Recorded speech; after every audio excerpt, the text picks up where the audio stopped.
it's not about how good you cook. It's also about how you can connect. And those are stories that I think I'm sort of hunting down for.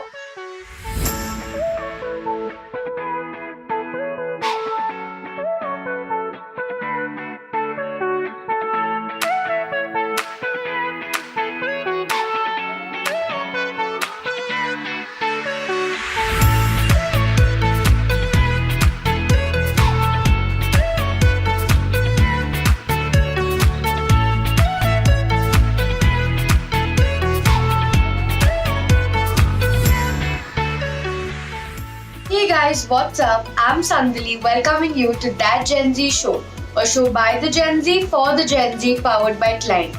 Climb is a career discovery platform that has an entirely new approach to boring and cliche aptitude tests. It not only helps you find your ikigai but also lets you experience a first hand feel through externships. Yes, you heard me right. Externships, not internships. Externships are those that add an X factor to your future dream career. So if the major question hits you, I don't know what I'm going to do in the future, remember, Climb has got your back to help you get clarity. This year-long journey is going to take you a step closer to your future dream career. I'm super excited to open That Gen Z Show with today's guest. He's an internationally acclaimed chef, Varun Inamdar. He's also known as the Bombay Chef and the Prince of Chocolates. He comes amongst one of the top 10 culinary giants with Jamie Oliver and Gordon Ramsay. With 18 years of experience, he's one of the most trained chocolatiers, chefs, authors, and an ex-executive at the Oberoi Hotels and Resorts India. Let's welcome him and hear his story. Mr. Varun Inamdar, thank you for coming on our show. With pleasure. And I'm super excited to have you here, and I hope it's going to be one of those conversations that take place in my living room almost every weekend. But quickly getting into this, I'm sure a lot of people want to know that how did you decide on getting into hotel management? At what age did you decide, and how did your parents react actually? Hmm. So I actually was always fond of cooking, and I kind of developed a knack towards cooking when I was 8. And my father one day turned vegetarian suddenly. Like suddenly decided that he should give up chicken and meat and all of that. And we were kind of a non-vegetarian eating family. So for us, it was a very big change in our life. So I kind of took the onus and said, I will cook for him. So we started experimenting a lot of these little things with vegetarian food. So much so that a lot of things that I cooked then as a child are today my signature. So if you see, one of the most popular recipes that I make is a stuffed cheesy mushroom, which has in a way taken the internet by the storm. And this is something that I made when I was 8, 9 years old. Oh, wow. That's how it started. And one day I just happened to tell my father that I want to do hotel management. So his first reaction was, where do you pick these big words from? Because for a 9-year-old, hotel management is a very big terminology to pick up. And I told him that, I follow this Chinese American chef called Martin Yan. So his eyes widened even further, because American Chinese chef in a middle class, humble home is unheard of. So then I showed him the show, because that was the only English channel which was available then. So I showed this channel to him. I showed this show to him. He watched it and he looked at me and said, I think you can do it. But let's wait for a while, because of course, as parents always say, 10 plus 2 is the way to go. So he said, finish your 10 plus 2 and then we can think of, whether you're still serious about it, and then we can give it a thought. So the day I got my certificate, I went to him and I said, listen, this is the 10 plus 2 that you were looking for. So I have that for you finally. And he immediately took me to a college in Bandra, which is Rizvi College. And he got me enrolled, and then there was no looking back. And how they took to it, initially, yes, it was quite surprising for them, because we do not have like hospitality running in our family per se. So yeah, they took it very differently, because they were not ready for someone in their family to join a hotel school, because hotel management, for a typical middle class family is nothing but catering. Yeah. So their whole funda is, why would our son want to do catering? And the only thing that, then would resonate in their minds is catering school. And Okay. as a typical Maharashtrian family, they would say, ह्याला catering मध्ये जायचं आहे. So that catering करायचं आहे आणि catering school मध्ये जायचं आहे, becomes a big, it's like literally like a mole. Yeah. It's literally like a stigma, which eventually is not, but then people take it like a stigma, which, yeah. So that's how the family took initially. But at that age, it was like just a dream to you, which your father believed in you and knew you could do it. Oh, yeah. Did you? My father was a firm believer of the fact that I could do it, because of the fact that it did not see, I always say this, and I want to reiterate this fact, that businesses don't work out of passion. Passion can be very scary, because passion has no limitation, it has no boundary, it has no wall, it has no barricade. So Yeah. passion can really hit the roof, and it can go beyond the roof that it has hit, right? So to do or conduct a business, it is not only passion. You need a lot of these fundas that eventually come together. It's all about perseverance, it's all about patience, it's all about getting a product correct, it's all about the process that you follow, it's all about the profits eventually, right? But unfortunately, a lot of people write their businesses on passion. And when you invest in a business, or when you invest in an ideology, you don't invest in somebody who is passionate. Right. Because that is not what an investor is looking for. An investor is looking at putting in 2 rupees and getting 3 rupees back. Yeah. Right? And that does not work out of passion. True. It's like that. So yeah, my father was very clear. He said, if he believes he can do it, he can do it. So it was as clear as that. So, usually our parents do have a lot of faith. Once you tell them this is something I genuinely want to do, even if they have no faith in you, they'll tell you, yeah, you'll definitely be able to kill it. So Yeah. back then, did you ever feel that you would end up becoming one of the most renowned celebrity chefs? See, when I started in school, I was a very average student. But when I say average, I would always come in the top 10. Right? So that was, because see, we were never pushed towards achieving and towards, getting into the top 3 and things like that. Because we were 3 of us in the house. When I say 3, we were 3 siblings. So for us, it was a common grounding. My family never kind of had those biases or prejudices towards one of the childs. So it was always neutral for us. So we were all guided equally. And having said all of that, see, you never think what you want to become. You always have like a ballpark milestone in mind. But that's about it, but the direction, the way is something that you calibrate on your way, on your journey. So that's how it started. So my father, yes, was very confident of the fact that I could do if I kind of pin my focus on something. And he took it like that. I remember when I wanted to buy my first cookbook, which is called Laru's. It's literally like a cooking Bible for any chef in the world, not just this country. It used to cost 7,000 Indian rupees then. And I did not have the guts to ask my father for 7,000 rupees. Because of course, we are all, from a very humble background. And you don't want to kind of push your dreams onto somebody else's pockets. True. So I didn't even tell this to my father, because if I would have told this to him, he would have, possibly reached the Mars and got some moolah. But that was not something that I wanted. So I very casually went up to the principal of my college, and I requested to her if I could start working in the evenings. And because I was 17 then, she, of course, outright said a no to me, because she said, no, you're underage, and she pushed it at that. And this was somewhere in the month of June, July, but I turned 18 in October. So I again went in October to her and I said, ma'am, now I'm 18. Now can I start working? So she said, no, you need an NOC. She was basically trying to just push it ahead and say, and avoid that, I could possibly go out and work and things like that. So I still did not go to my parents. I said, yeah, my parents have given an NOC and they've said that you can start working and things like that. I told my mother that, I want to work and this and that. So she said, yeah, go, we'll manage. So my principal, of course, spoke with her. So my mother said, yeah, he wants to work. It's okay. From us, there is, an agreement. So, he can start working. So I started looking for a job.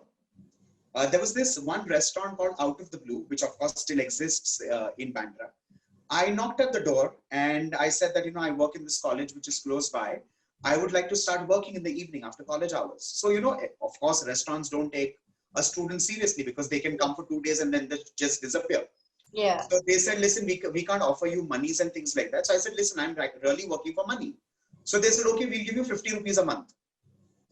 So I did my mental calculation. I was like, okay, so I'll have to work for so many months because, of course, to make 7,000 rupees, you have to kind of work for those many months, and only then can you kind of buy the book. So I started working, and I was at the dishwash because they told me the only job that we have is of a dishwasher. So if you want, you can take it. If you don't, then you can take a flight. Yeah. So I said, fine, I'll do it. So I started working very, very dedicatedly. I started working in the dishwash area. Yeah. One day it so happened that one of the guys did not turn up on his job. And he was a fondue specialist. It was the only restaurant that I knew then which would specialize in a fondue. Fondue is this very typical cheesy mix that you kind of dip your bread in and vegetables in with a fruit fork and you eat. So I very diligently used to see him at work, because what I used to do is I used to set an angle of scrubbing, and then I used to look everywhere around, wherever I could pick whatever kind of a job role. So I kind of had my eyes glued onto this guy because fondue was something that really fascinated me. And of course, it uses expensive cheeses, it uses expensive bread. The cookware is expensive, so no one would allow me then. So I picked it up, and one day when this Charlie disappeared, I raised my hand and said, listen, I can cook. I can make the fondue because I've seen him cook. So that's how it started. So of course, they did not pay heed to it, but they said, one of the guys came. His name was Anthony. So Anthony came and Anthony said, let's just give him a chance because, we are hitting our restaurant time now. So let's just give him a chance. So that's how I was given a chance. And that's how I started picking it up. I presented it to the owner of the restaurant and he was damn impressed. And he said, who's this guy? So he said, he's from a college. How much does he get? So he said 50 rupees. He said 50 rupees, make it 500. So that's how I started making 500. So my entire calculation suddenly changed because he gave me straight into 10. So my calculation dropped. And then I worked, but I was I had a moral obligation towards the restaurant and towards the management. So I did not make my 7,000 and disappear. I continued working there, at least till the time I could. And it just works that way. Yeah. So that's how it functioned. So what was your first milestone as an amateur in the hotel management field? Like when you got into it, your first milestone, let me tell you, I did not have milestones, frankly, when I was in a hotel management school, because that is something that I always wanted to do. So for me, the only milestone was to work in a hotel kitchen. That was the only milestone, as low as that and as high as it could get. Yeah. Of course, I did not have aspirations of television and things like that. But it started as low and as high as that. Having said that, my graph of being an average student suddenly kind of changed because I suddenly started topping my college. I still remember there was this one competition where every college student could take part. And it had the first year, second year, and third year students. And we could all compete in the same competition. So which was, very different because of course, all 3 years coming together is a very big thing. Correct. And I remember I got a gold medal in that competition, which was, I think, in the second month of hotel management. Right. So, the theory and the practicals don't really begin in that full form and full force. True. But which kind of reiterated the fact that you have to have it in you. No teacher in the world can kind of inculcate that germ in your head. It has to be in you. Of course, it can be polished. It can be, it can be kind of redesigned and things like that. But you cannot plant a germ in somebody. True. Like I've heard so many stories from you studying in Delhi to working in all these hotels. How did it feel like achieving the status of Prince of Chocolates worldwide as an Indian? Though chocolate originates from Mexico and, the idea of cocoa is not that big in India, or was. True. And being an Indian, you achieved that status. So what was that like for you, your family, and I'm sure people all over the world? See, it actually started with an insult. Okay. Because I was chosen to represent India at the World Cocoa Revolution. See, what Okay. happens is once you start kind of fanning out, and once you start kind of fanning in terms of being an expert, in terms of your expertise, Hmm. your own folks and colleagues don't kind of take you very seriously. Let me tell you, they only start taking you seriously when you start getting recognition from international shores. Right. So of course that started happening with me as well, because the coinage or the appellation of being the Prince of Chocolates that was kind of put onto my shoulders came from United Kingdom. So when that coinage or when that terminology got stuck to me, I started getting invitations from the world over. I kind of went and represented India in a lot of these exhibits and these forums. Yeah. One such forum was the Vietnamese Cocoa Revolution. Hmm. And of course, because we do not have like the history of cocoa, like you rightly said, it's all about this one brand that we've been hearing right since childhood. And it's all about that. Cocoa means the brand, and the brand means cocoa. It's all about that. When I started, kind of hobnobbing with the people there at the revolution, they kind of snub you because, of course, they are English and they are, of different country origins. They Right. don't take an Indian very seriously. Their Correct. first question was, why an Indian representing India, a country that has no history of cocoa? We're known for coffee, we are known for tea, we are known for spices, but Yeah. we're not known for cocoa. Cool. First day, it so happened that they wouldn't even sit with me on the same dinner table. Like, Okay. I remember for the first 2 days, I would sit alone. I would have my breakfast alone. I would have my lunch alone. I would have my dinners alone. And third day, 9 o'clock, I was supposed to go on stage and speak about India and cocoa and Indian cocoa and, things like that. 9 o'clock is when I went on stage. 9:45 is when I was about to come down. Hmm. And I got a standing ovation because everybody clapped. They all rose to the occasion. They all, toasted.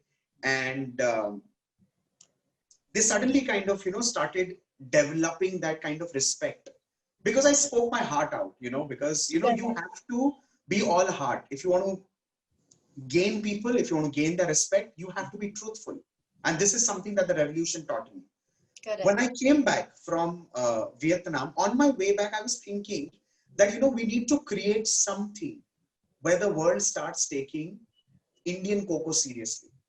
And that's where my research of 12 years was all combined together. And I came up with this brand called Barcode, which is a brand that I created not for the public domain, but as a private label, which had 29 bars of chocolate. Why 29? Because each bar represented a state of India. So because we have 29 states, it had 29 bars with each chocolate representing a state.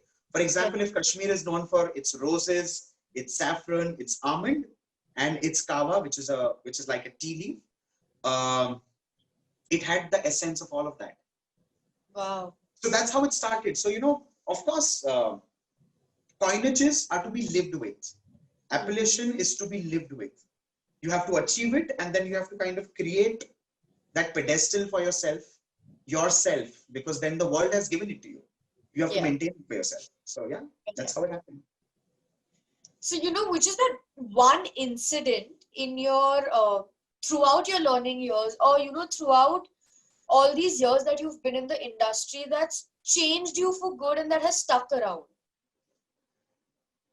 See, I think there's this one thing that you should learn, and I think you should stick by, is that this industry, you are not here to make friends. Correct. You don't have friends. Let's take that as a thumb rule. Because the moment you start creating friends, then professionally you lose focus. And because competition is in everyone's mind, they suddenly start competing with you. Whether you are of the caliber, you are not of the caliber, competition is in everyone's minds, right? it is important to compete with yourself, and that competition is in your mind. The moment you start competing with someone else, you've lost the battle already, because everybody has a different forte, everybody has a different mindset, everybody has a different skill set, everybody has a different set of expertise, everybody has a different level of hard working, and it all differs. So I think this is, as a thumb rule, this is something that I've learned from the industry. Don't make friends in the industry, because it's not going to work for you. Okay. Were there moments during your, like, when you maybe decided that, okay, hotel management it is, and you got done with your learning years and you started working? Were there points where you felt like, leave it, man, doesn't matter, I think I should just give up on this? Oh, no, never. That's one thing that has never ever crossed my mind. I am not one of those who would give up, because I would always climb back. I would always fight back. I would always run back. And this is something that keeps you going, because, it's always about ups and downs. The day you develop a plateau, I think you should just take a leave and you should just disappear. You should just go to the Himalayas and start meditating. Because Wow. professionally, personally, it's all about ups and downs. The day you Correct. develop a plateau, that's the end of your professional career. Wow, okay. Because, as at least students, there are so many times where you just want to be like, man, is it worth it? Let's just get done with this and, True. give up on this. See, that not only as a student, Sandali, that happens even in a professional life. Because see, whenever somebody gets into anything professional, they're getting in for two things. Let's make it three, because I know a lot of people who get the third aspect also kind of to the fore. It's all about hard work. It's all about name and fame.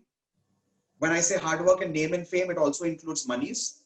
Right. Because of course you need monies to survive in this brutal world. True. And the third one, which I do not take it very seriously, but that is passion.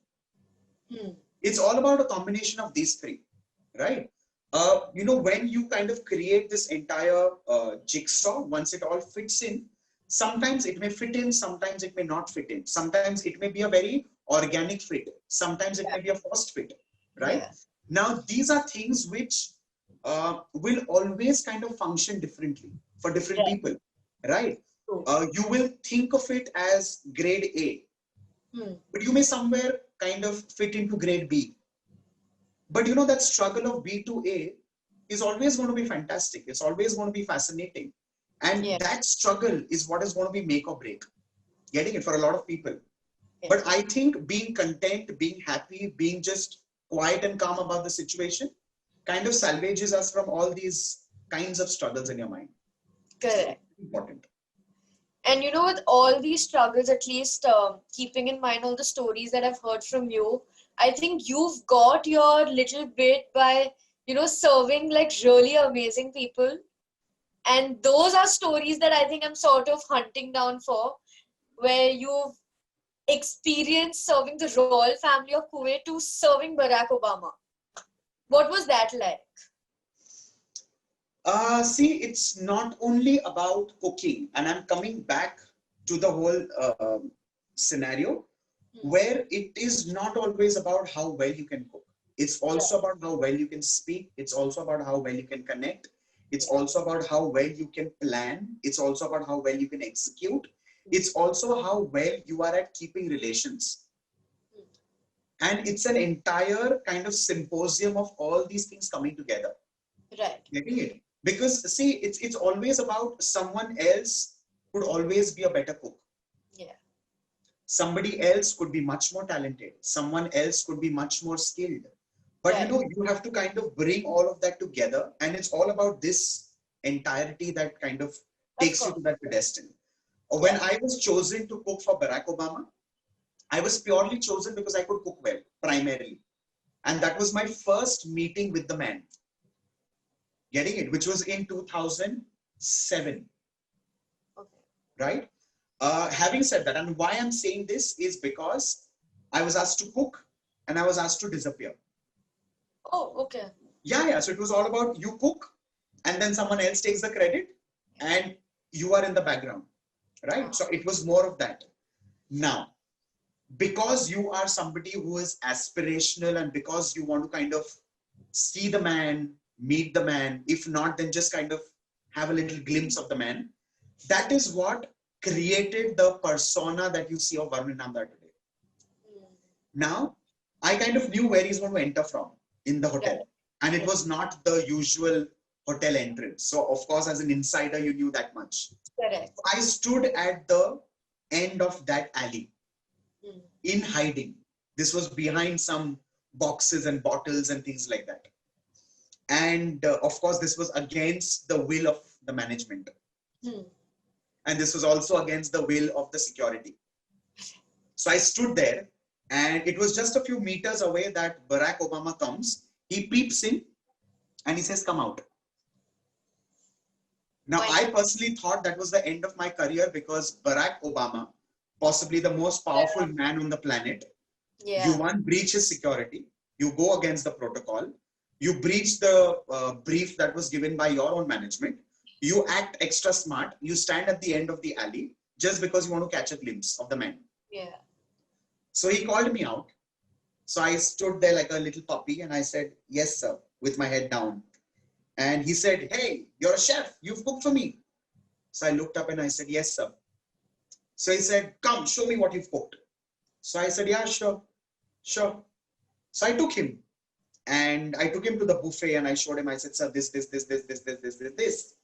So he looked at me and he said, "If you were Barack Obama, what would you pick from this?" Now, what would I do? I would idly point and I would say, "Sir, this." But I was so awestruck by this entire situation and I was so dumbfounded by this whole thing that I picked up a piece of little tart like chocolate and I put it in his mouth. Now, this was the second time that I thought I've lost my job because you don't do this. Because he is the president of United States of America. So he ate it. He said, "Wow, that's so good." He turned to Michelle and said, "Michelle, you need to wake up tomorrow morning and you need to learn this from the man." Wow. So I just looked at it and I said, "Okay." But Mr. Obama, of course, he left and, things came back to normalcy and things like that. But I knew that it's not the end of my story because my story was just about to begin. So I was called by my boss, by my super boss. I went to his office and I again stood like a puppy because I knew what's in store for me. Yeah, of course. I thought my resignation letter would be ready and it would just be faxed from Delhi and they would say, "Thank you very much. Nice working with you. Doors are open for you. Thank you very much." So, of course, it started. I was listening to the entire horror stories that, kind of unfolded after I shook hands and after I fed him and blah, blah, blah, blah, blah. But around the same time, there was a fax that came from the Obama's office. And they said that, "Thank you very much. We had a wonderful stay and this and that and blah, blah, blah, blah, blah." But the highlight of it was Varun's chocolate tart, which unfortunately Michelle could not learn. So that kind of changed my entire graph because suddenly my callers were like high and I was like, okay, so, I was the one who made the tart, Now, years passed by, Mumbai came under the attacks and 2010 is when Barack Obama came back to Mumbai city. I know you guys are as glued onto the story as much as I am. So to know more what conspires in the second meet of Barack Obama and Chef Varun Inamdar, you guys will have to wait for the second segment that comes out tomorrow at 5 p.m. I'm as excited as y'all are. So do let me know in the comment section down below how you like this first episode of That Gen Z Show. Until then, stay curious, stay happy, keep discovering, and watch me tomorrow at 5 p.m. on That Gen Z Show. Don't forget to like, share, and subscribe to climb with us.